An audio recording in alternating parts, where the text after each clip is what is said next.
The following audio recording has been designed for learning purposes only. Do not share, distribute, or provide any type of copies, or this audio lesson will not be made available to you. Good luck with today's lesson. You guys. So I'm sure a lot of you gone to the bookstore and still realize that the book still isn't in. This is what it looks like. Wow, it's really full today.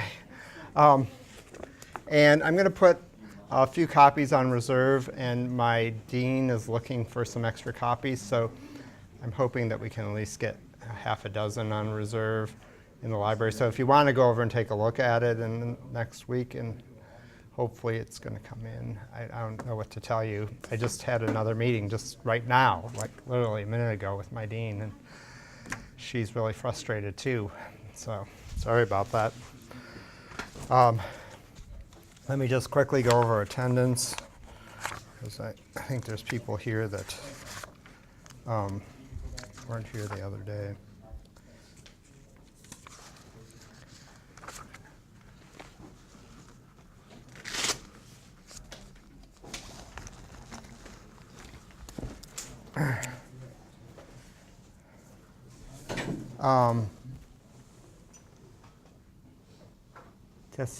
Tessier, I'm really bad at this. Tessier. Okay. Etab. Oh, hi. Alexandria. Okay. And Richard Castro. Dominic and Tony. Aisha. Okay. Zarin Chowdhury. No.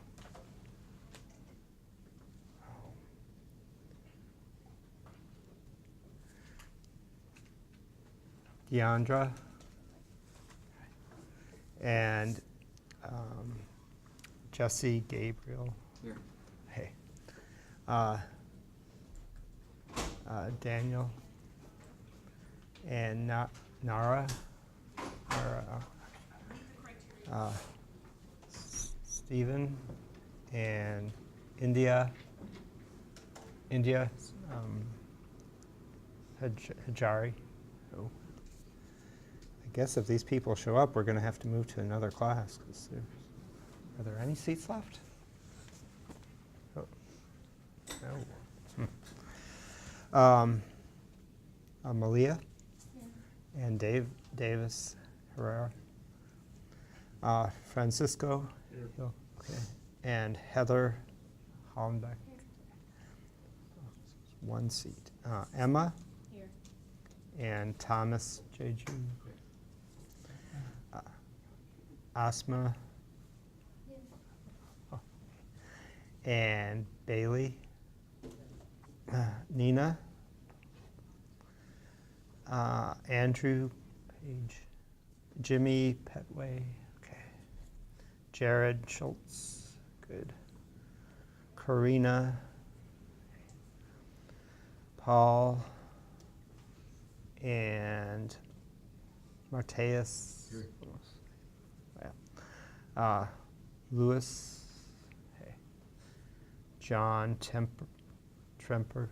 Here. Okay. William Tronks. Nathan Washington. Allie White. Donovan Wilson. Okay. And Samir. Cool. Is there anybody that I did not call? No. All right. Good. Is there anybody here that was not here the other day? Okay. Can you see me after class, and I'll get you the first day handout. So, sorry, it's upstairs. So this is the chapter 14 vocabulary. So they'll always be due the day of the test. I only need 14, like I said, sorry, I give 14, I only need 10 over the course of the semester. At the end of the semester, if you did bad on one or you forgot to turn one in, I'll let you turn one extra in on the last day of class to make up for the missed 10 points. So I always ask that you finish them, that they can be complete though, because I just start marking off a point for each one that you don't do. Because it's really just a study guide for you. It's really a way to force you to study, hopefully, and then you'll get some points for it, okay? So, how about if I just, if you could just pass them around. Here's another stack. So I'm just going to continue on where I left off the other day. I left off with Lincoln's election, and I'm going to talk about how that then led to the secession crisis, and move on into Reconstruction by the end of the hour. I really think it's important for you to get all this background in the beginning of the semester, especially for those of you who probably will not go on to take any other history classes for the rest of your student careers.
All right.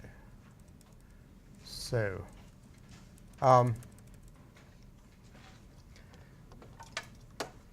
I left off on Tuesday with Lincoln's election, which we cannot see.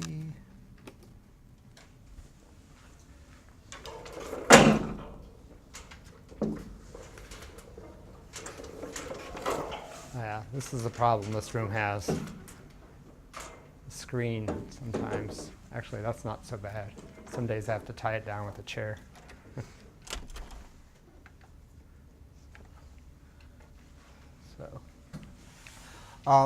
So, as you know, Lincoln won without one vote from the South, and that was the final straw that led to the secession crisis. After many incidents, of course, I talked about on Tuesday that occurred in the 1850s. But the South believed that it had lost its political power without, now a president could be elected without any votes from a southern state. And South Carolina became the first state to secede from the Union in December of 1860. This is 4 months before the presidential inauguration. President Buchanan actually is ill-equipped to deal with the situation as members of his cabinet begin to leave. He's left without advisors. He even sends President-elect Lincoln a letter asking him what he should do. President Lincoln was in kind of a precarious situation. He just says, well, you are president and you must do what you think is best, and when I become president, I will do what I think is best. But then over the course of the next 2 months, 3 months or so, 3.5 months, what you see is the Lower South secede from the Union, and then later in the spring of 1861, with the bombing of Fort Sumter, the Upper South will secede. The Confederate States of America, though, was formed even before the Upper South seceded from the Union. Jefferson Davis becomes president of the Confederate States. And on April 12th and 13th, 1861, the fort that protects Charleston, South Carolina, is attacked by Confederate troops and is forced to surrender. So we'll see that. With this, war is declared. The Upper South secedes from the Union. Both sides believe that the war will be short. President Lincoln calls for 75,000 men to enlist for a period of 90 days because they think the war will be over certainly by the end of the year, if not sooner. And this is a common situation at times of war where people believe that it will be quick. And it's very rare that wars are ever easy or quick. General Winfield Scott, who had served in the War of 1812 early in his career, is the commander of the Army of the Potomac. He is 74 years old when the Civil War begins. This is extremely elderly for the 1860s. He's lived somewhere about 20 years beyond the average life expectancy. And he is unable to get onto his horse. So when he does, they have to hoist him up to his horse. He is so elderly and overweight as well, which didn't help. And so he's not necessarily the type of commander that you need at this time of national crisis. Lincoln asks Robert E. Lee, actually, to head the Army of the Potomac. Lee says that he'll consider it. He goes back to his house, Arlington House, just across the river from Washington, and tells the president that he'll let him know. But when he returns home, he finds out that Virginia has seceded from the Union, and he sends the president a message that he cannot go against his country, meaning in the terms of the day, that he cannot go against his state. In those days, people viewed greater allegiance to their state and not the United States of America. And actually, even the way I said that, the United States, was not used at the time. They would say these United States, meaning many, elevating their own state. It's only after the Civil War that it became common to say the United States. Lee, of course, would go on to head the Army of Northern Virginia and become their leading general, although not right away. And I'll get to that in one second. So who's Lincoln going to depend on now that Scott is elderly and frail and Lee goes with the South? So he depends on Brigadier General Irvin McDowell, who will head the army in the field in the early days of the Civil War.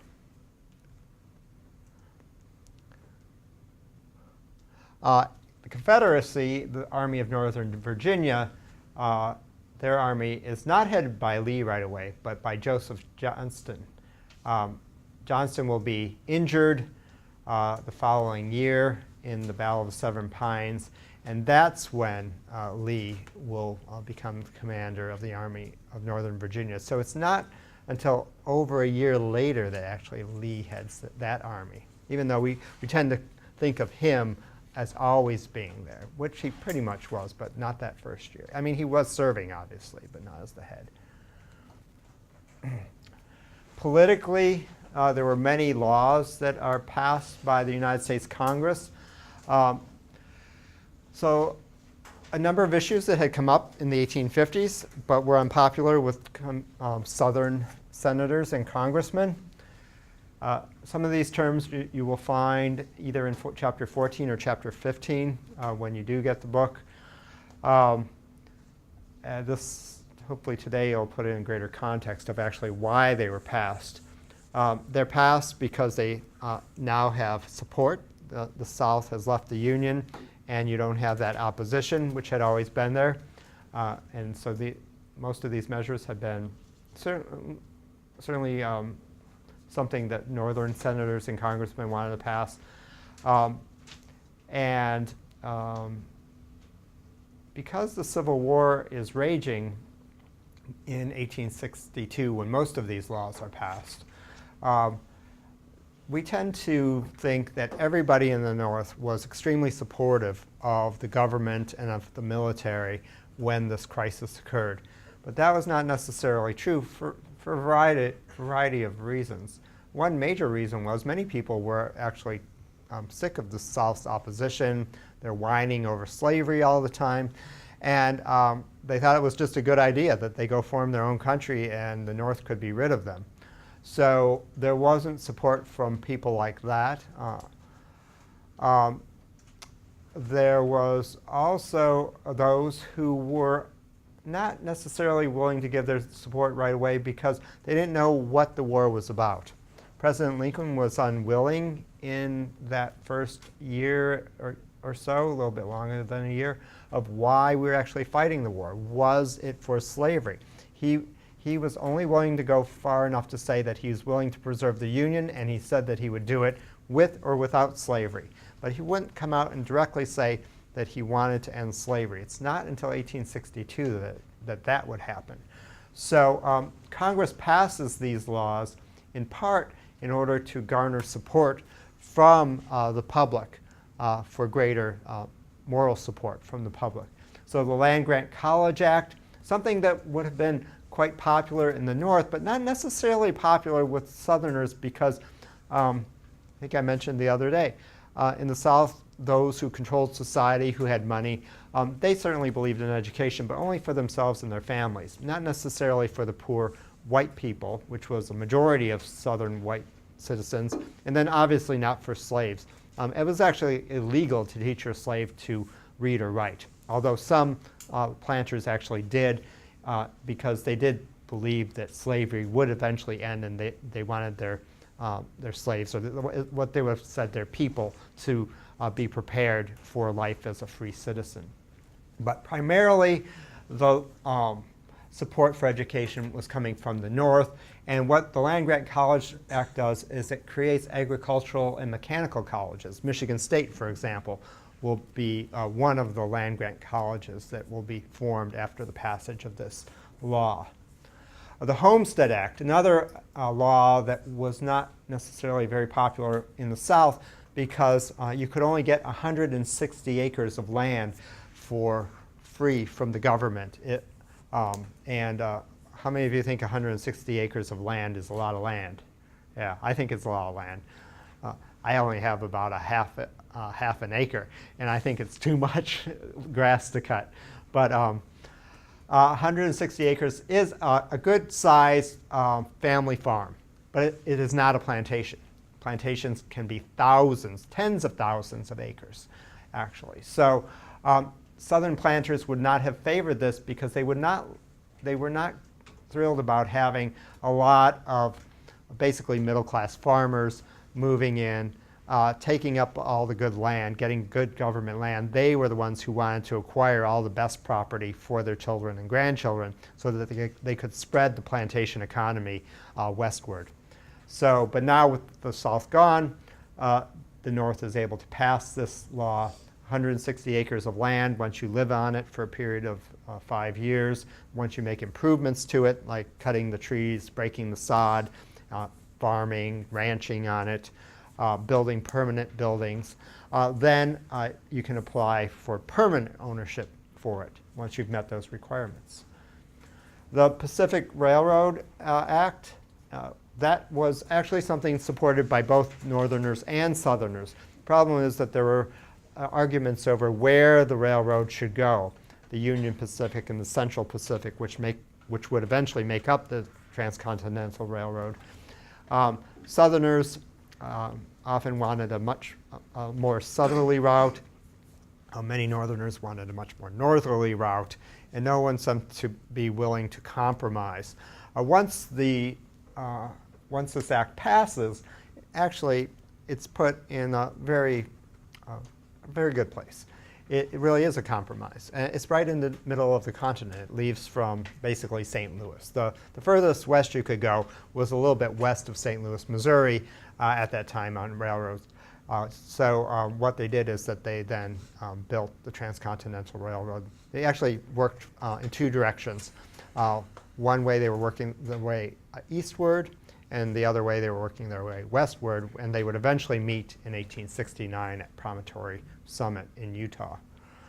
And later in the century, actually much more northerly routes of a transcontinental railroad and much more southerly route would be built as well. So then there would be three by the end of the century. The Revenue Act, not so popular. And this is actually not something that became necessary until the Civil War. The federal government had always relied on revenues from the sale of land and from the tariffs. Goods that were being imported were taxed. But now with the enormous costs of the Civil War, the federal government found that it did not have enough revenue. And so it needed to pass an income tax. It was a temporary tax. It would be then done away with once the war was over with. And it would not be till the 20th century that actually a permanent income tax would be established. But the war cost around $1 billion in 19th century money. So $1 billion is still a lot of money today. So an enormous, enormous sum of money 150 years ago. So, and then the National Banking Act created a national currency. So it created a stable national currency, which was necessary. And so up until that point, you have states or state banks issuing their own currency. It really didn't prove to work out very well.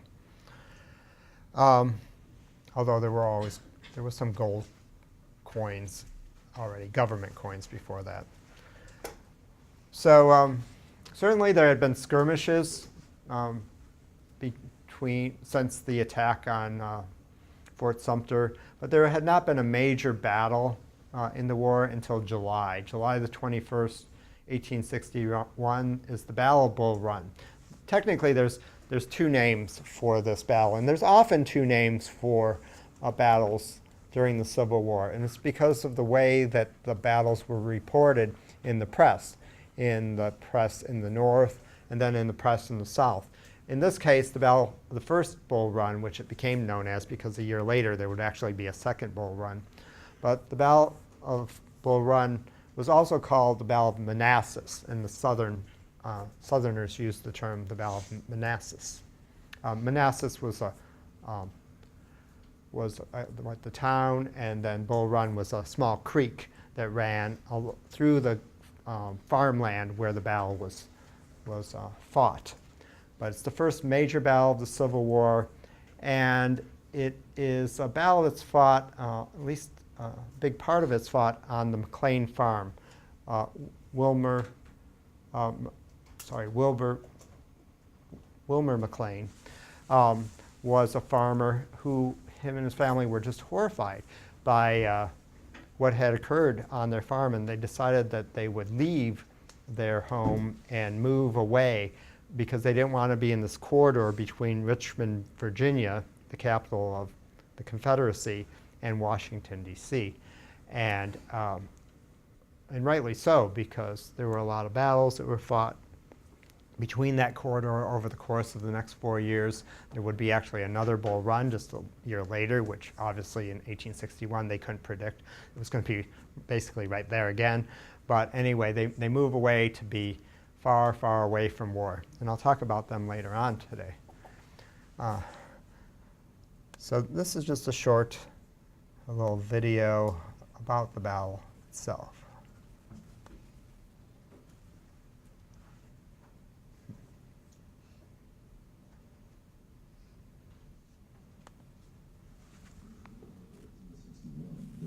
major land battle of the Civil War is fought outside Manassas Junction, Virginia, just 25 miles from Washington, D.C. The Union commander is General Irwin McDowell. His troops are raw recruits, and he fears they aren't ready to fight. "You are green, it's true," Lincoln tells him, "but they are green also." In July of 1861, McDowell enters Virginia with the aim of taking the Confederate capital of Richmond. When he arrives at a creek known as Bull Run, he's confronted with over 30,000 Confederate troops. The two armies clash on July 21st, 1861.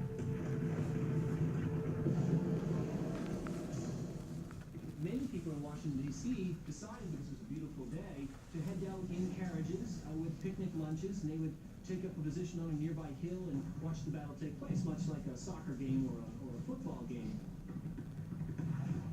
The field of battle is disorganized, chaotic. Early fighting favors the Union, but then the Confederates stiffen. One of the Confederate commanders calls out to his men to rally them and says, "Look, there's Jackson standing like a stone wall." And this is where, of course, General Jackson gets his famous nickname, Stonewall Jackson. A late afternoon charge by the Confederates sends exhausted Union soldiers on a panicked retreat back to Washington, along with some of the civilians who came to watch. This turned out to be a terrible, humiliating Union defeat. The Civil War is not going to be an event that's going to end quickly, but it's going to unfold for many years into a long and bloody war.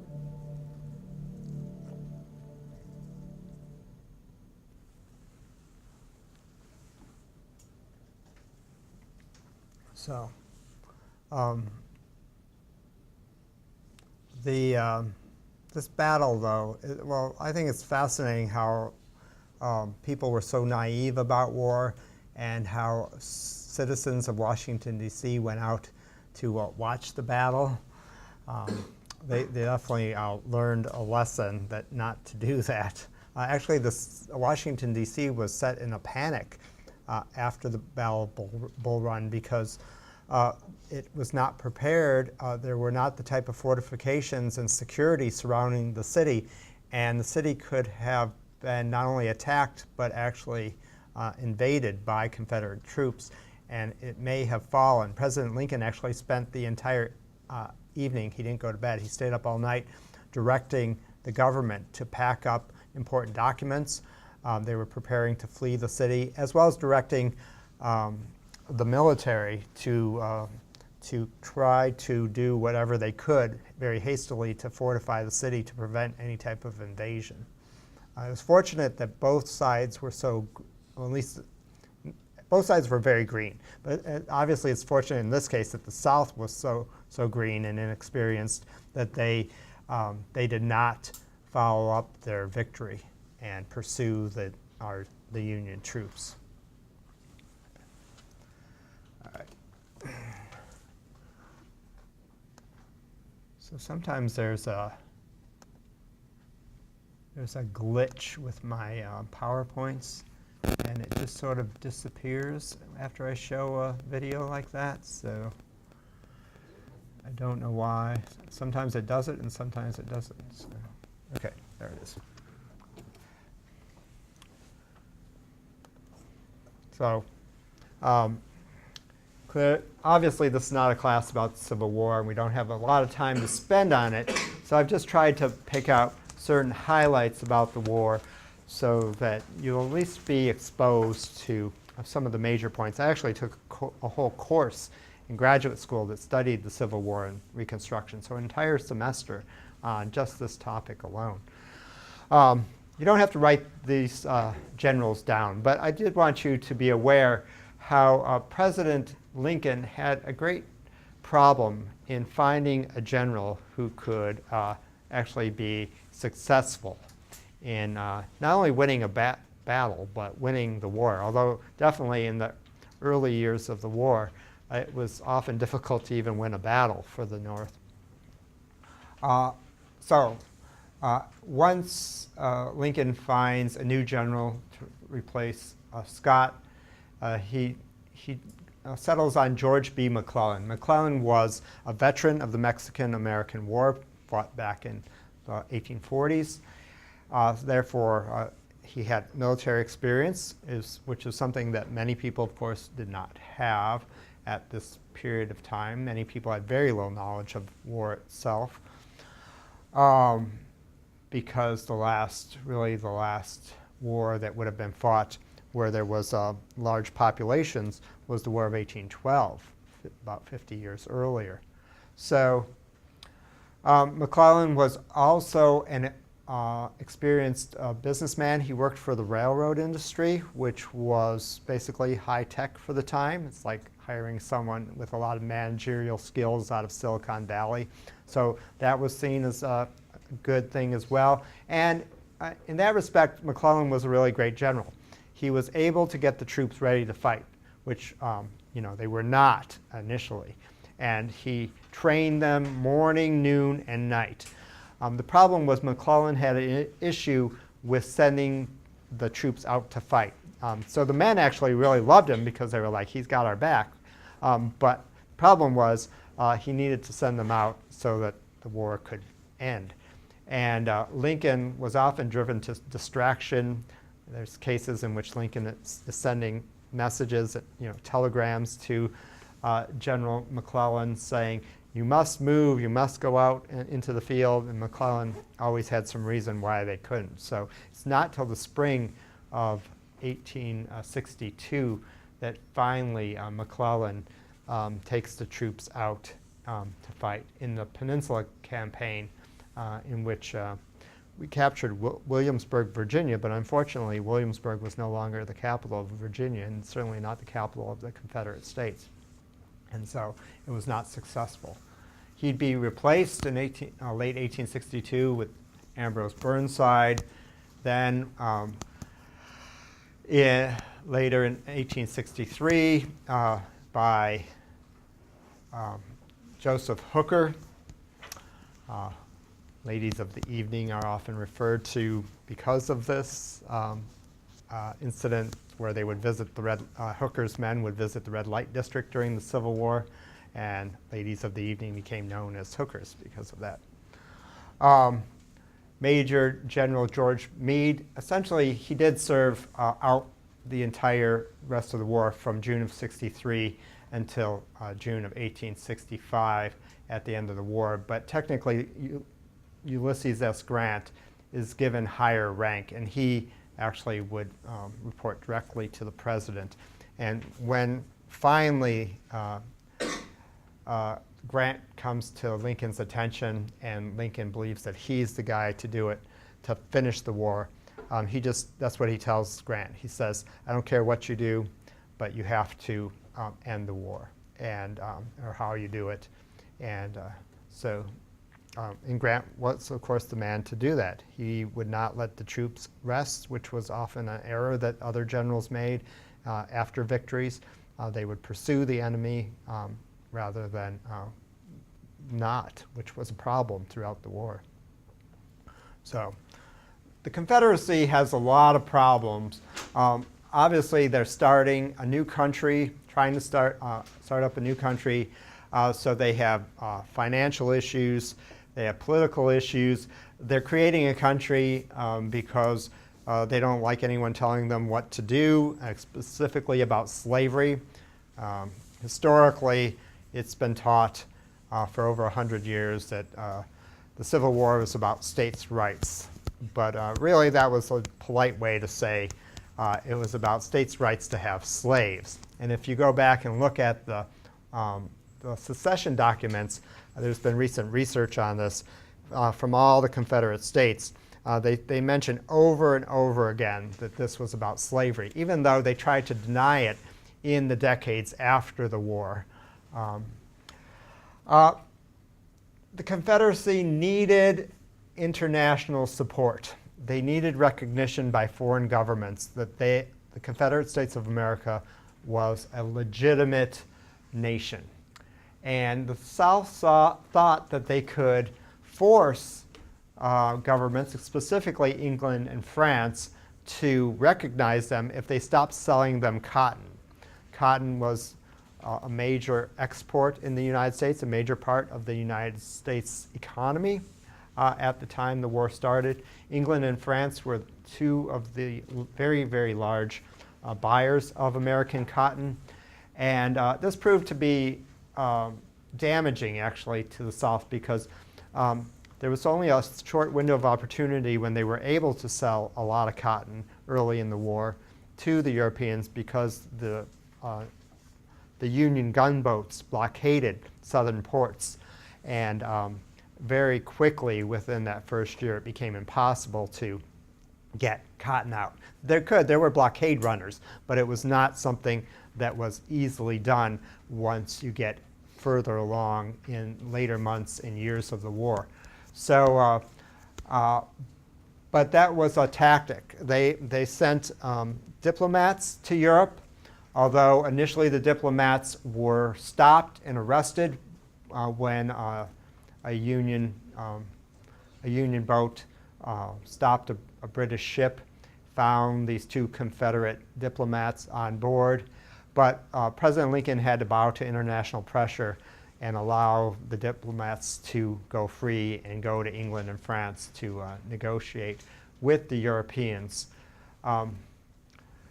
But the South, in the first couple of years of the war, is really holding out for European recognition. If England and France, two of the most important countries, most powerful countries in the world at the time, would recognize the Confederate States, then the outcome of the war may have been very different. So, and certainly there were those in England, the aristocracy who owned the large farms in England, the large country estates, sympathized and felt an affinity for the Southern planters because the way of life on English country estates historically is very similar. You have peasant farmers who basically live on someone else's land. They share the crops. The way they live there is that they pay for it when the crop comes in. They're the ones who do the farming for the lord of the manor. And so, while it's not slavery, it was still it's fairly close. And so the aristocracy definitely was favoring recognizing the Confederate States. But the average people in England were not, especially up in Manchester and Liverpool, places where the cotton mills were, or the linen mills where they produced fabric and a lot of cotton cloth from the American cotton. Even though it harmed the average people a great deal in northern England because the mills had to shut down for a while because there wasn't enough cotton coming in. Eventually, they'll find cotton from other places like Egypt, and that'll have a long-term damaging effect for the American cotton growers in future decades. But so that's what's going on politically in the South as they try to have other nations recognize them as being legitimate. As far as the war itself, because I can only have enough time to talk about a few battles, the Battle of Antietam is important for a number of reasons. It is the deadliest single day of the Civil War. Obviously, that comes right there at the top. It was a horrific day for this country's history in which 6,000 Americans, North and South combined, die on that day. Another 17,000 are wounded. Because of the way statistics were taken at the time, we don't know exactly how many of these wounded died in the days and weeks following, or even months and years following. But there has been some research in recent years about that, and it would have been significant. And that's actually, when I was in school in the 90s, we used to learn that the casualty rates were about somewhere around 650,000 or so, maybe 700,000. But I was reading an article that's new estimates are putting it around 1 million from all those who died from their wounds. So it's single bloodiest day of the Civil War, although there was actually worse battles where more died, but they were longer battles.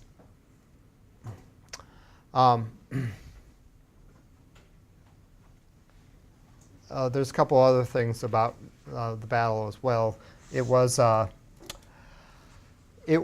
military victory that allowed Lincoln to do something politically that he had been wanting to do for several months.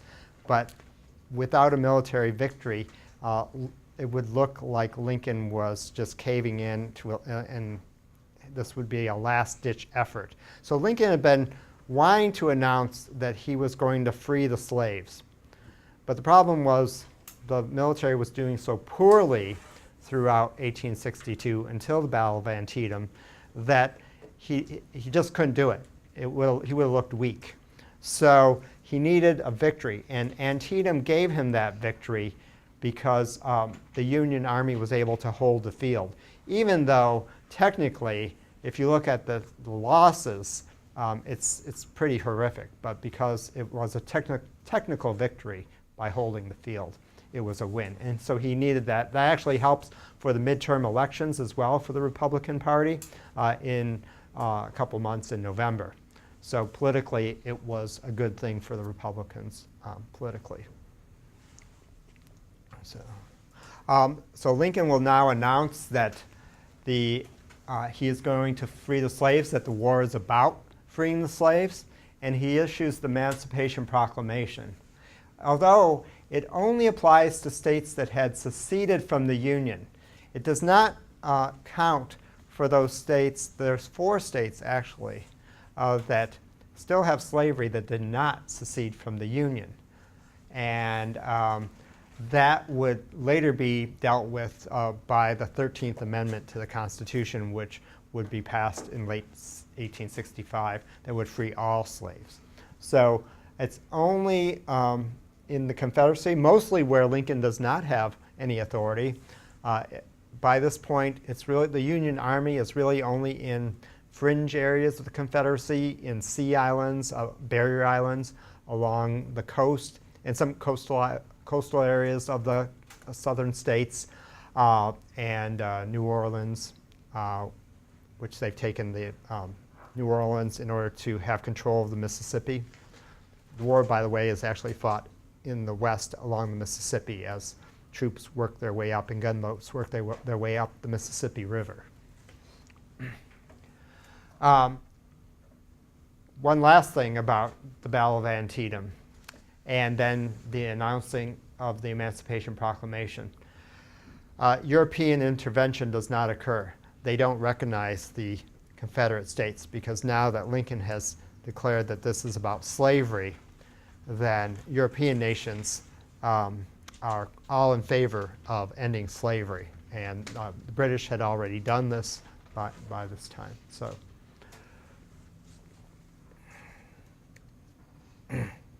skipping ahead to the next year, another major battle. You probably may have never heard of the Battle of Antietam, but I'm quite certain that most of you have heard of the Battle of Gettysburg. The Battle of Gettysburg is another major turning point.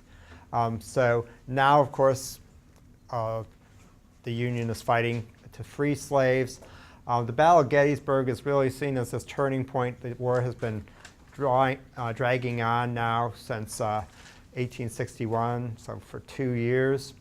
And still the Union isn't doing very well.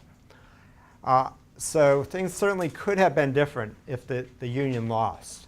But of course, in the end, the Union does win the Battle of Gettysburg. It can see that it will win, that it's only a matter of time. Nobody dreams in July of 1863 that it will be another almost 2 years that the war will drag on. But it does invigorate support for the war. And so that's significant. Certainly had the Union lost the Battle of Gettysburg, though, there is a possibility that the South may have sued for peace. The losses are much greater than at the Battle of Antietam, but of course this is a 3-day battle.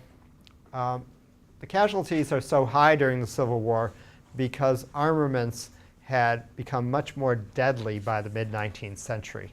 They were much more accurate, and the way battles were still fought, though, were being fought the way that battles of the 18th century or the 17th century or the 16th century would have been fought, which with weapons that were not as accurate. That was something that, you know, the generals were still doing things in the old way, but with all these new weapons, which just wiped out troops because they could just spray them with mortar fire and cannons and more accurate guns, although there were not as many rifles as there could have been. Rifles had been invented by that time, but most of the soldiers did not have rifles yet. Or it could have been actually even worse.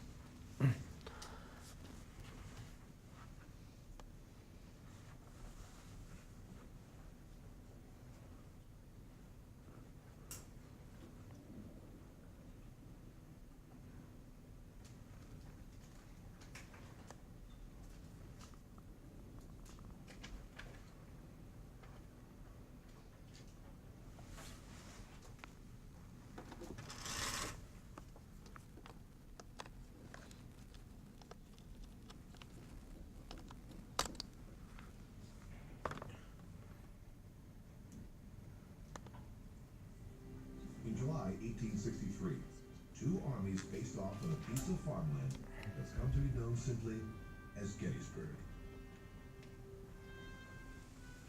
The battle that followed was the deadliest of the Civil War. One of only two fought on Northern territory, and certainly one of the most historic. For Civil War reenactors, Gettysburg is especially sacred ground. These men, with their period-perfect muskets and blue flannel coats, are members of the 150th New York Infantry. Back on July 2nd, 1863, members of this same regiment, made up of volunteer farmers and mill workers, arrived in Gettysburg. It was to be their first battle. By then, the war between the states had already been devastating the South for more than 2 years. Confederate General Robert E. Lee, stationed in Virginia, had decided it was time for the North to feel some of that pain. So in late June, he split his men into groups and sent them all north to Pennsylvania. To the east, Union forces, acting as a buffer between the Confederates and the U.S. Capitol in Washington, D.C., were hot on their heels. Finally, on July 1st, Lee's units began to converge on the Federal forces in the town of Gettysburg. The battle that followed raged for 3 days.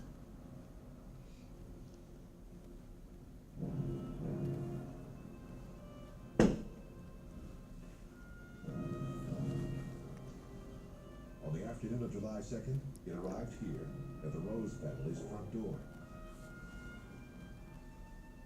Their small farm soon became the center of a nation-defining conflict. And it was in their wheat field that a key moment in the battle unfolded. For 2 bloody hours, 20,000 men charged back and forth across this land as each side tried to claim it as its own. Their brutal hand-to-hand combat left 6,000 of them dead or wounded. Survivors would call the wheat field a whirlpool of death. More died here at a nearby hill already known as Devil's Den. The commanding colonel of the 150th New York Infantry later described his troops' bravery. My men rallied to the front in double-quick time. Not a man faltered or displayed the least cowardice. This regiment was never before under fire, and for the coolness and courage displayed on this occasion, the men are entitled to the highest praise. The Union Army was too powerful for the Confederates. On July 4th, Independence Day, Lee and his rebels retreated back into Virginia. The tide of the war had been turned in the Union's favor for good. The South would never again threaten the North.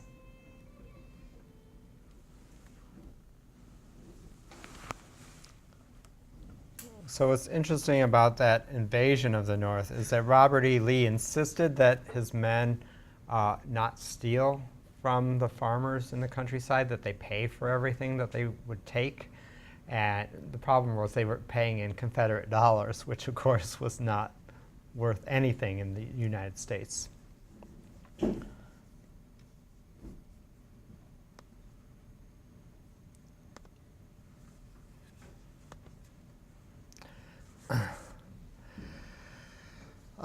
With the large numbers of soldiers who were then buried on the battlefield, the Gettysburg battlefield becomes a national cemetery. And President Lincoln would go out to Gettysburg to dedicate it on November the 19th, 1863, where he gave his famous speech.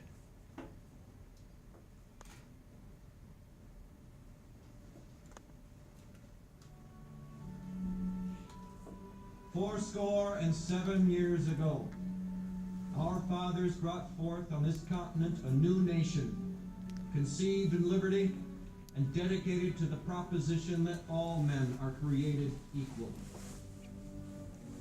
Now we are engaged in a great civil war, testing whether that nation, or any nation so conceived and so dedicated, can long endure. We are met on a great battlefield of that war. We have come to dedicate a portion of that field as a final resting place for those who here gave their lives that that nation might live.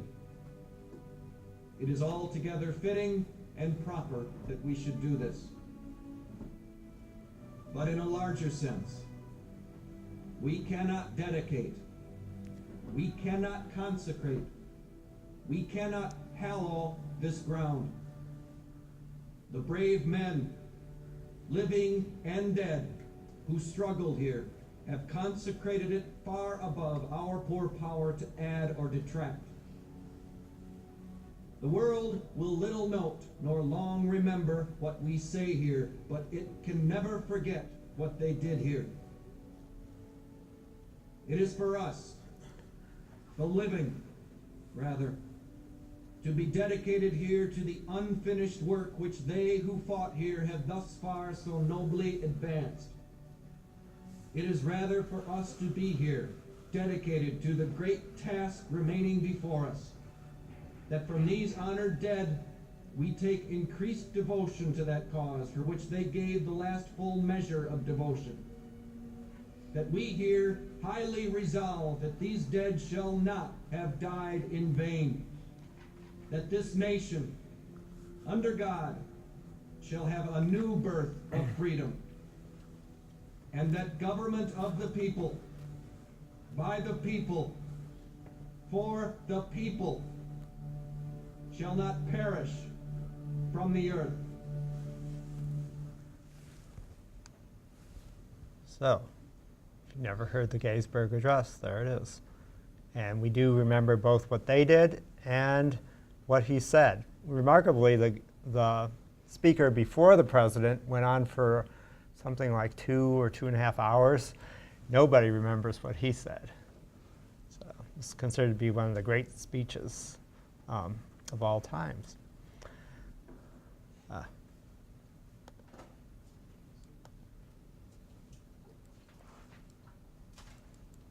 Sorry, some things.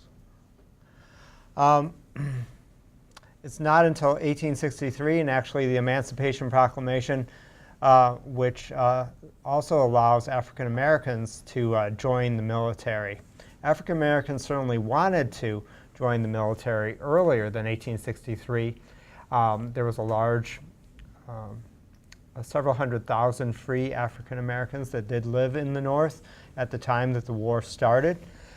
But there was a great deal of opposition from the white community against it. But finally, as there were shortages and needs for more men in 1863, and a draft is established as well in 1863 that African Americans would now serve. Although in segregated units, Then, unfortunately, they were not even allowed to have an officer who was black. They were led by white officers, so due to the prejudice of the time. It was not considered. On January 1st, 1863, just after the sun had set on the nation's capital, Lincoln sent a telegraphed message that he believed would give the Union both a moral and a strategic advantage. The Emancipation Proclamation. I do order and declare that all persons held as slaves within said designated states and parts of states are and henceforward shall be free, and that the executive government of the United States, including the military and naval authorities thereof, will recognize and maintain the freedom of said persons. But the Emancipation Proclamation not only granted freedom to all slaves living within the Confederate States, it also gave African Americans the right to join the Union Army. I further declare and make known that such persons of suitable condition will be received into the armed service of the United States to garrison forts, positions, stations, and other places, and to man vessels of all sorts in said service. The North is not necessarily going to win this thing. And one of the reasons why Lincoln issues the proclamation, a major reason why he issues it, is because he needs more troops. He needs black men in the service of the Union. There's always been a willingness on the part of African Americans to serve the country. And the most pressing question is, why would they? Even if they're not enslaved, they're not treated as equals. Yet, they have always come forward. The Emancipation Proclamation completely changed the game. It leads to a huge amount of outrage in the South. Black troops don't simply unnerve Confederates, they enrage them. And it's counterproductive, because black troops know, going into a battle, that they're likely to be slaughtered rather than taken prisoner or be sent back to slavery. So there are many accounts about the black soldiers fighting far more ferociously and to the death than would white soldiers, because black soldiers knew what was in store for them if they didn't win. We do sometimes overlook the role that African Americans played in the Civil War. Ultimately, there were 180,000 or so African Americans, both freedmen and then slaves that had run away, who served in the Northern forces. The Emancipation Proclamation became yet another weapon in an ever-expanding arsenal that forced the Confederate rebels to face a grim reality: that the Union Army was better gunned, better equipped, and better fed. It is a war of attrition in which the Union Army can continue to resupply itself with men. Certainly African Americans, like they said, served in large numbers by the end of the war. Also, due to immigrants, the northern ports were open throughout the years of the war. Irish immigrants were still coming from Ireland. Ireland was still having a lot of problems after the potato famine. And so many Irish men joined the military. There were actually recruiters at the docks signing up men. The military would pay a bonus that would be very beneficial to these Irish families that were coming to this country with almost no money in their pockets. So it was a way that these families had money then to establish themselves. Although the men went off to war, often the older sons went off to war, and they were dying in large numbers. And that actually led to a great deal of resentment due to the prejudice amongst the Irish community in places like New York City. When the draft is established in 1863, there's actually a draft riot in New York City. which is extremely violent against the African American community that's living in New York City. And it's put down by soldiers that fought at Gettysburg. They're brought from the battlefield, these hardened soldiers, brought up to New York City to fight in the streets to put down the rioters. And actually, there was even a gunboat sent up. It's the only time in American history that the American military has actually attacked an American city. Oh, I don't know why it keeps doing that. Okay, I'll try this again.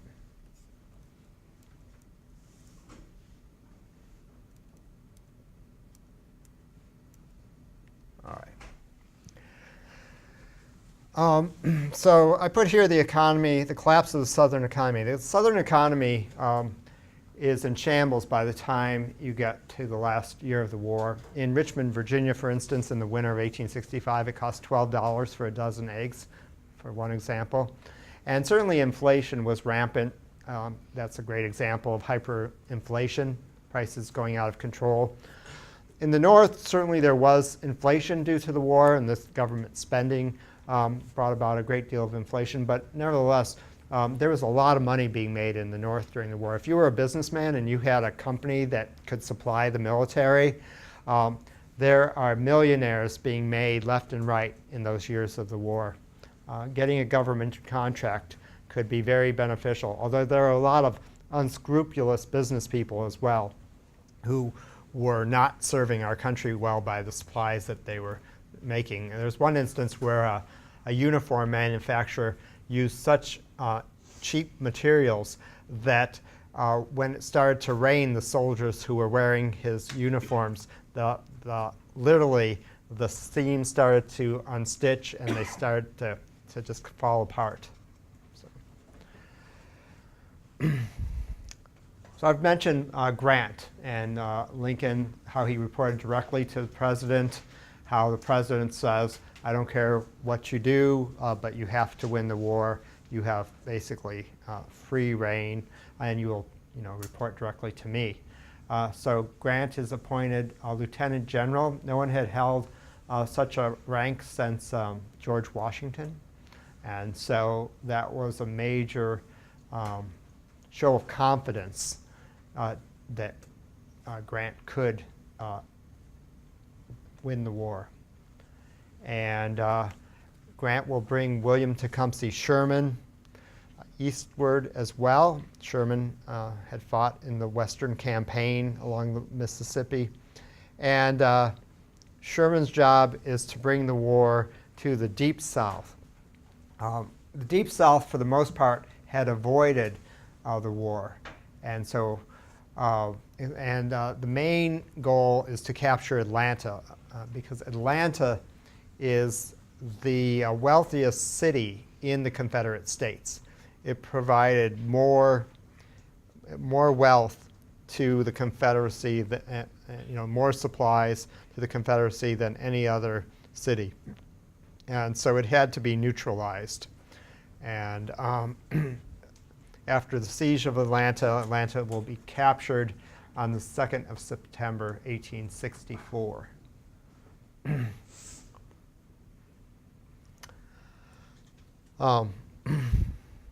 Atlanta will actually burn. Storehouse is set fire by retreating Confederate soldiers, and it gets out of control, burns the city. Certainly the city was greatly damaged already due to the siege.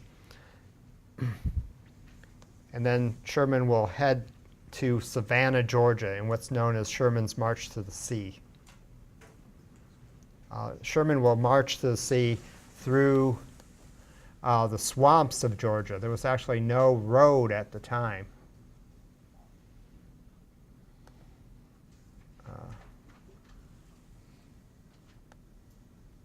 For some reason, it's recognizing my Apple TV at home and not here. I don't know. Let's see if I can get it to play. Okay.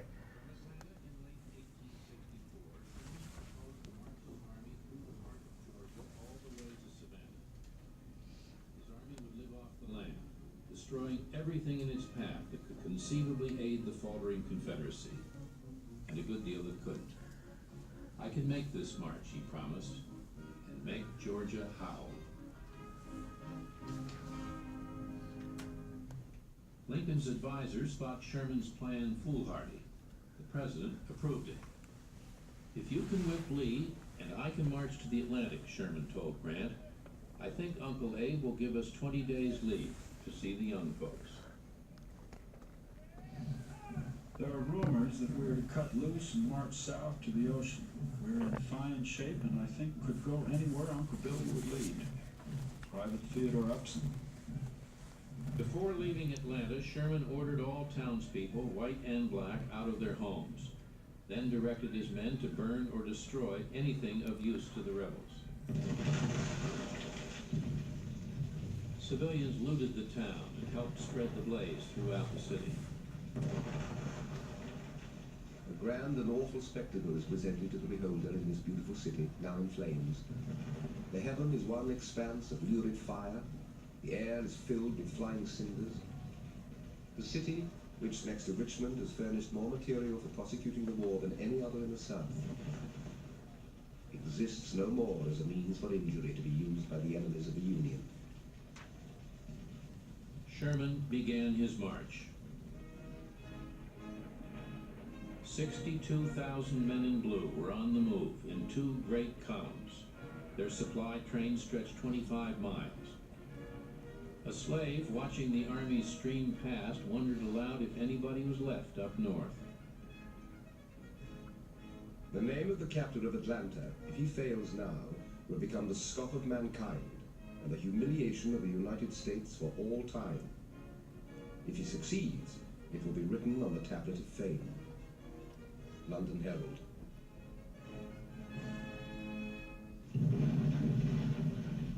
Reaching the hill just outside the old Rebel Works, we paused to look back. Behind us lay Atlanta in ruins, the black smoke rising high in the air, hanging like a pall. Then we turned our horses' heads to the east. Atlanta was soon lost behind the screen of trees and became a thing of the past. It had been cumulative evidence that an army could subsist itself on what was growing in the field, winter or summer. And they were a moving city like. They would grind their own corn at grist mills along the way, butcher their own cattle. The Sherman was perfectly satisfied he could make the march without difficulty with God's supply. In fact, they ate better on that march than they did not marching. Sweet potatoes were particularly prized, and pork. They had plenty to eat. This is probably the most gigantic pleasure excursion ever planned. It already beats everything I ever saw soldiering and promises to prove much richer yet. We had a gay old campaign. Destroyed all we could not eat, stole their niggers, burned their cotton and gin, spilled their sorghum, burned and twisted their railroads, and raised hell, generally. Sherman's men tore up railroads, heating the rails and twisting them beyond repair. It became a trademark, Sherman's neckties.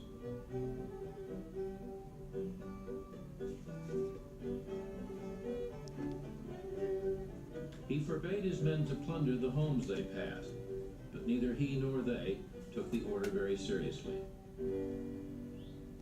I've got a regiment that can kill, gut, and scrape a pig without breaking ranks.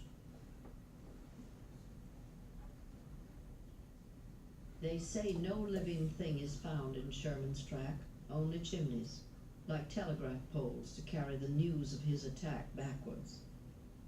Mary Chestnut. I doubt if history affords a parallel to the deep and bitter enmity of the women of the South. No one who sees them and hears, but must feel the intensity of their hate. That quote that was given by Mary Chestnut. Mary Chestnut was a Southern woman who was whose family had a large plantation in South Carolina, and her husband was an aide to President Jefferson Davis. And she happened to be in a lot of places just sort of at the right time when historical things were going on. And so she kept a thorough diary, and it was later published. And so it's a fascinating account of from a civilian's point of view during the Civil War. And so if you're interested in things like that, it's called A Diary from Dixie. And what was I going to say? She was this fascinating woman who just seemed to know everybody at the time and traveled a great deal. Like, you know, nowadays we don't think much about if you have to travel long distances because it's easy. But it was quite difficult at that time, even though there were railroads. They were not that efficient, and especially when the war was ending. She talks about fleeing Richmond when it falls at the end of the war and going back to the family plantation in South Carolina near Columbia, the capital of South Carolina. And by the time she arrives, she's only wearing her hoops and her petticoats. Her dress has been torn off of her. That's how chaotic the situation was in that long voyage or trip that she had to make back home. And then when she gets to the plantation, she finds her father-in-law, who's around 90 or 91 years old, there by himself because, of course, obviously the slaves have fled because they hear the northern soldiers are nearby, and whenever you would hear that, they would rush, obviously, to the lines because they would know they would be free. And her father is so old that he actually knew the Washingtons. Her father-in-law and mother-in-law knew the Washingtons. So that kind of gives you a perspective about how, well, in one sense, it's a long way since the Revolutionary War. In another sense, there still are a few people hanging on that knew some of those people from the time the nation was founded.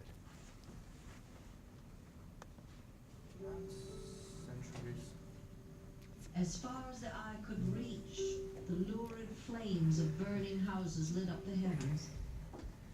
I could stand out on the veranda and for 2 or 3 miles watch the Yankees as they came on. I could mark when they reached the residence of each and every friend on the road. The troops looted slave cabins as well as mansions, poked their ramrods into flower beds in search of buried valuables, and burned everything in their path. The 1,000 pounds of meat in my smokehouse is gone. My 18 fat turkeys, my hens, chickens, and fowl, my young pigs are shot down in my yard as if they were the rebels.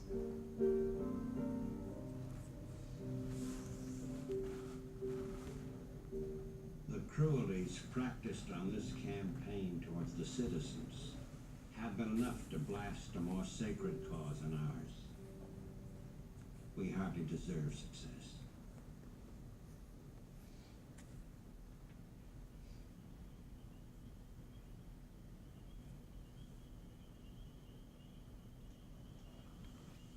At Milledgeville, Georgia, Sherman's men boiled their coffee over bonfires of Confederate currency, held a mock session of the legislature that passed a resolution returning Georgia to the Union. Sherman's men were feasting on delicacies foraged from local farms when a band of emaciated men tottered into the firelight. They were Union escapees from Andersonville Prison. An Indiana colonel remembered that the sight of the starved men sickened and infuriated his troops. The commandant of Andersonville, when the war was over with, would be captured, and he's one of the few people who would be executed for essentially war crimes because he starved the men. Now, they think of the tens of thousands of their imprisoned comrades slowly perishing with hunger, and they sweep with the scythe of destruction. Not only did he starve the men, but many of them had to live in holes in the ground, so they had no shelter. They were treated just horribly.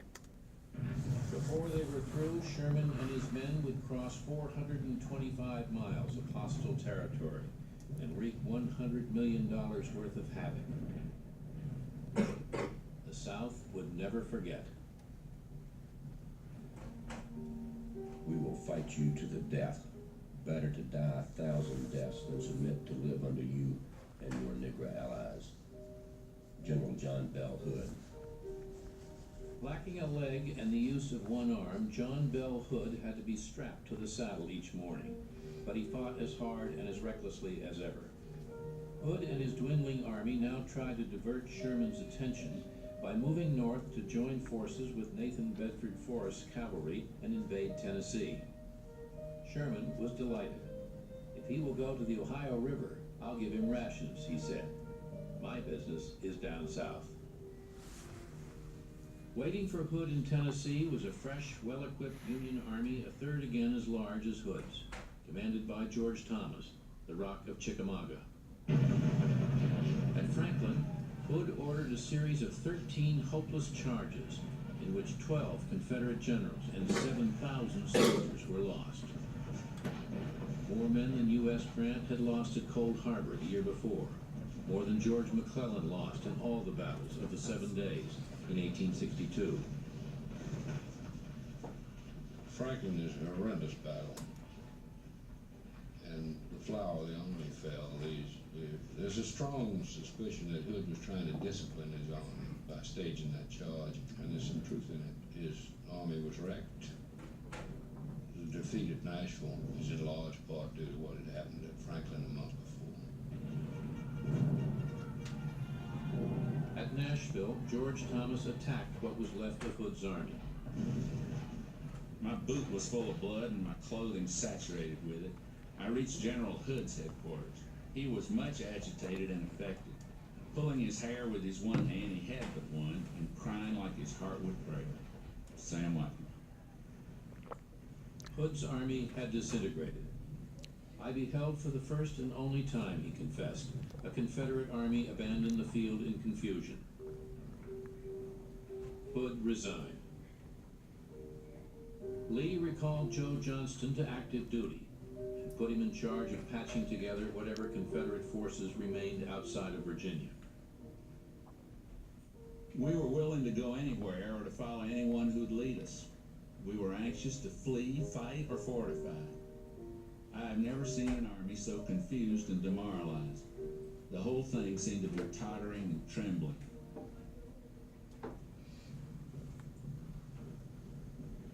Gentlemen, you cannot qualify war in harsher terms than I will.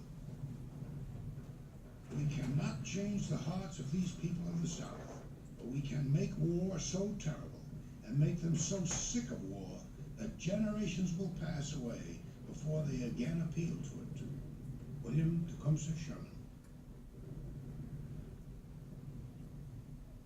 Darkest of all Decembers ever my life has known, sitting here by the embers, stunned, helpless, alone.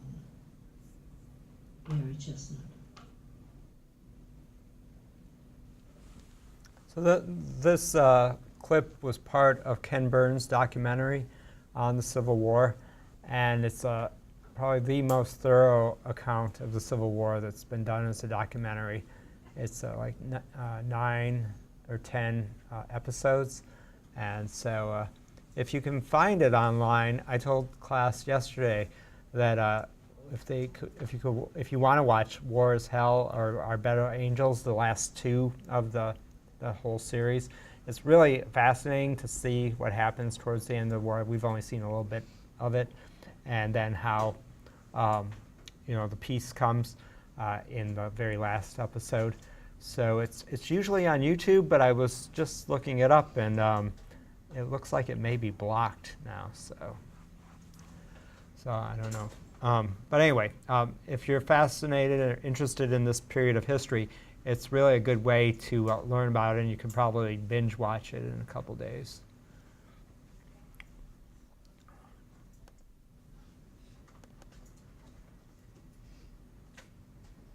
Ooh. We're getting there. These are just a few photographs. I think we actually saw this photograph in the film with the destroyed railroad tracks and the burned down plantation. But these pictures here of Charleston, South Carolina, Sherman, after he captured Atlanta, moved to Savannah in the March to the Sea, captured Savannah just before Christmas of 1864, and then moves northward to capture Columbia, the capital of South Carolina, and then on to Charleston. And he was especially brutal when he got to South Carolina because, of course, they are blamed for starting the war. They were the first to secede from the Union. It was always said that that was the seed of secession was planted in South Carolina. And so Sherman wanted to make them pay. When he gets to Charleston, he marches some black soldiers actually into the city first, especially to make the people of Charleston realize that the war is over, that they lost, and that things will never be the same again. Sherman also sees that the freedmen, the African Americans, that's the term for the former slaves, is freedmen, will need land if they are to be productive citizens. And since there are hundreds of thousands of acres of plantation land that has been abandoned by their owners and taxes have not been paid, it's been confiscated by the federal government, Sherman makes a decision to hand out that land in 40-acre plots to those freedmen. Unfortunately, President Johnson later on that year will actually force Sherman to rescind the Special Order number 15. But it was really, he was really thinking about the future in this case, but we'll get into Johnson later on. So Lee will surrender. Richmond falls, the capital, at the beginning of April. Lee and his army could no longer protect Richmond, Virginia. Jefferson Davis and his cabinet were on the run on the last railroad tracks that were open out of the city, and they slowly moved their way through the southern states trying to avoid capture. They would be captured later after Lee's surrender at Appomattox Courthouse. Appomattox Courthouse is a town in rural Virginia where the McLean family, Wilmer McLean, the farmer that his much of the Battle of the Bull Run was fought on his farm. I said they moved away to be away from the war. Well, when Lee sent a note that he was ready to surrender, General Grant sends a soldier into town. He was about a mile outside of Appomattox, and he says, find a suitable place for us to meet. And the first person the soldier sees is Farmer McLean, and he's asked if they could use his house. And he says, well, okay. And so we say that the war started in the McLean's front yard and it ended in their parlor. It's just this weird fluke of history that sometimes truth is stranger than fiction. So here we see a painting of that surrender. Unfortunately, there's not a photograph inside the house, but you can actually visit Appomattox. The courthouse itself is still there, and it's a museum. It houses many things that were actually stolen by soldiers for souvenirs of the end of the war. Even the doll that was taken from one of the McLean's daughters was taken as a souvenir. So the McLeans actually, financially, they lost a bunch of stuff because of this. General George Armstrong Custer actually purchased this table. This is what the surrender document, this table was written on. And for many decades, it was in a museum in Monroe, Michigan, because that's where General Custer was from. But today it's in the Smithsonian, so you'd have to go there. But if you go to there is a museum still down in Monroe. They have, the Smithsonian has made a reproduction of it, so you can see what it looked like, but it's not the actual table. I went to see it about 4 or 5 years ago. So anyway, Lee will surrender. The terms are quite generous. General Grant will allow Lee's soldiers, if they have an animal, to keep them, because it's going to be, it's basically planting season right as this is occurring. And the issue of starvation is on everybody's mind. After all these years of war, the food shortages have gotten quite dire, especially in this last year. And so there's a great worry by everybody of starvation. So, so the animals will be needed to plow. General Grant also gives a large amount of rations to the Confederate troops as well, because they don't have enough to eat. So, and Lee had expected to be taken prisoner, and so he wears his last good uniform to this meeting, because he thought he's going to be imprisoned, and he's allowed to go free as well, which was a great act of kindness and generosity, and showing that, you know, we were going to have to live together and again as one nation. And that certainly was something that President Lincoln is thinking about in the last months of the war as well, and the Congress, what to do. There's some in Congress who want to punish the South further, and there's others who, like Lincoln, who want this to go smoothly, that there's been enough suffering as it was.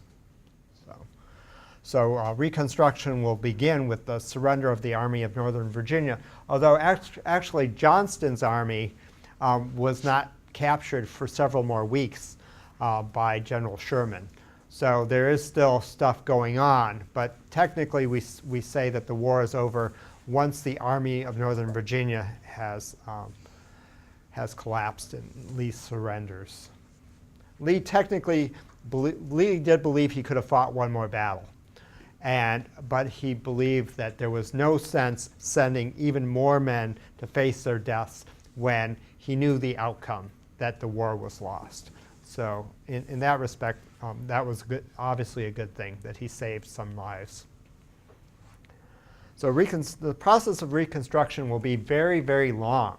It will last from the end of the war, so the spring of 1865, when it begins, all the way to the spring of 1867.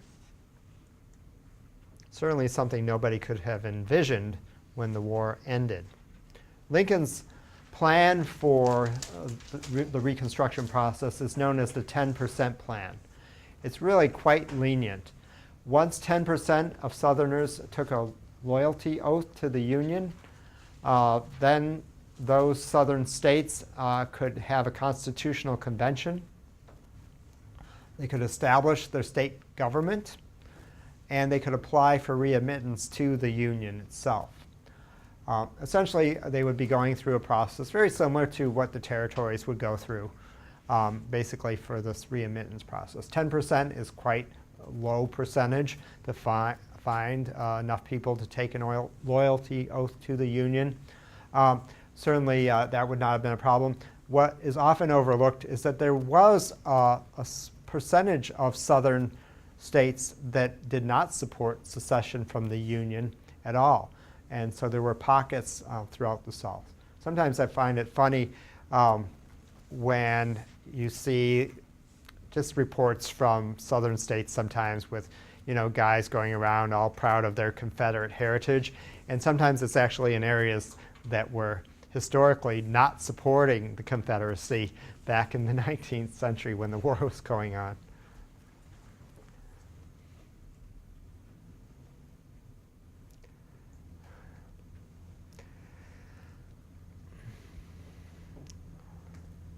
So President Lincoln, of course, will only live for a few days. So barely does the war end and the Reconstruction process begin, and the president is, of course, assassinated by John Wilkes Booth. In this drawing that we see here, you see Booth shooting the president in the back of the head. The bullet will lodge behind one of the president's eyes. Mrs. Lincoln here, and then Major Rathbone is the name of this officer, Union officer, and his fiance, and Harris. Miss Harris was her name. Kind of a weird little story about them. They were actually stepbrother and stepsister. Major Rathbone actually attempts to grab Booth once the president has been shot. But Booth is carrying a dagger right here. And he slashes at Major Rathbone, and he's able to get away. Booth gets his spur of his boot caught on the bunting of the presidential box. The President and Mrs. Lincoln were watching a play called Our American Cousin, and jumps onto the stage, but he actually breaks his leg as he does this. He yells, it's believed, Sic Semper Tyrannis, in Latin, meaning death to tyrants, and obviously the play stopped. The audience is stunned. They're not quite sure what's going on. Booth rushes off stage. He had one of the stage hands hold his horse in the alley behind the theater, and he is able to escape out of the city before the roads were closed, before the orders were given to close the road. Booth is a famous actor. He comes from a family of famous actors, so he's extremely well known and would have been recognized by much of the population. It would be like a major Hollywood star today assassinating the President of the United States. He's not just some minor actor or somebody that nobody's ever heard of. So it comes as quite a shock. He was a Southern sympathizer who hatched this plan at the end of the war, initially to kidnap the president. That didn't come about. Then to kill the president when Lee surrenders. And Booth felt that, was feeling guilty that he had spent the war years on stage and not actually, that he didn't go and join the Confederate military. So this was his way to try to make up for that. And unfortunately, assassinating the president, no president had ever been assassinated before. That was never even considered to be something that could happen in America. That was something that happened in corrupt countries elsewhere. So Lincoln is deemed to be too ill to take back to the White House, and he's still alive. He's carried across the street to a boarding house and laid in a bed that's actually too short for him, and he's laid sideways, and he will die early the next morning on April the 15th, 1865. April the 14th, by the way, is Good Friday. So there's kind of all these kind of religious connotations too, that Lincoln is the martyr of the Civil War and has died for the country. It's really a terribly sad story. The President and Mrs. Lincoln had spent really 4 pretty miserable years in the White House up to this point. They had very little downtime. The President obviously was dealing with the war basically from the beginning, and he was looking forward to the next 4 years because he had only just served his first month into his second term. He had won re-election and was really looking forward to the next 4 years. Personally, they had a great deal of tragedy, just like all families did, with such high casualty rates during the war. Every family in the country would have been affected by the Civil War with deaths, and their family was no different. A close friend of the family, a young man about 19 years old, had worked in the president's office, law office, and was asked to come and live in the White House with them and be a companion to the 2 Lincoln boys, to the Lincoln sons. But he was killed early in the war trying to take down a Confederate flag from a hotel in Alexandria, Virginia, in the spring of 1861. And that was a great shock to the family. And then one of the Lincoln sons died as well during their time in the White House during the war years, which was devastating to the President and Mrs. Lincoln. So that was very sad. Certainly they both had their own issues, mental kind of issues. The President suffered from depression, unfortunately.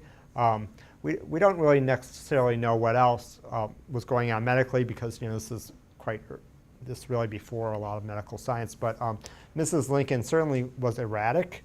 at times, and President and Mrs. Grant were actually supposed to be in the box with the President and Mrs. Lincoln, but Mrs. Grant apparently had suffered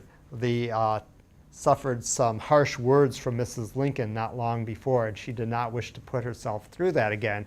And so they made up the excuse and went home because their son was going to be on leave.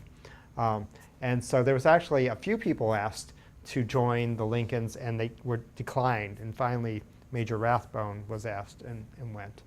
But so the Lincolns had their own personal issues. Mrs. Lincoln spent enormous sums of money. The President of the United States made somewhere around $25,000 a year in the mid-19th century. So it's a lot of money, and yet Mrs. Lincoln spent it all. And so the President also had financial worries throughout those years if he didn't have enough problems. So with the assassination of President Lincoln,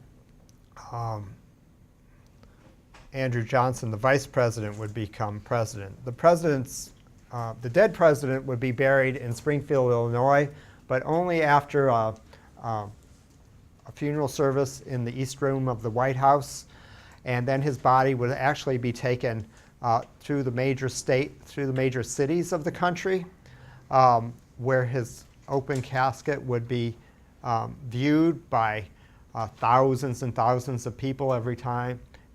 People would stand in line for hours, even in the pouring rain, to pass by the president's body as it slowly made its way back to Illinois over the course of the next several weeks. Mrs. Lincoln did not accompany the president's body. She actually did not even go to the president's funeral.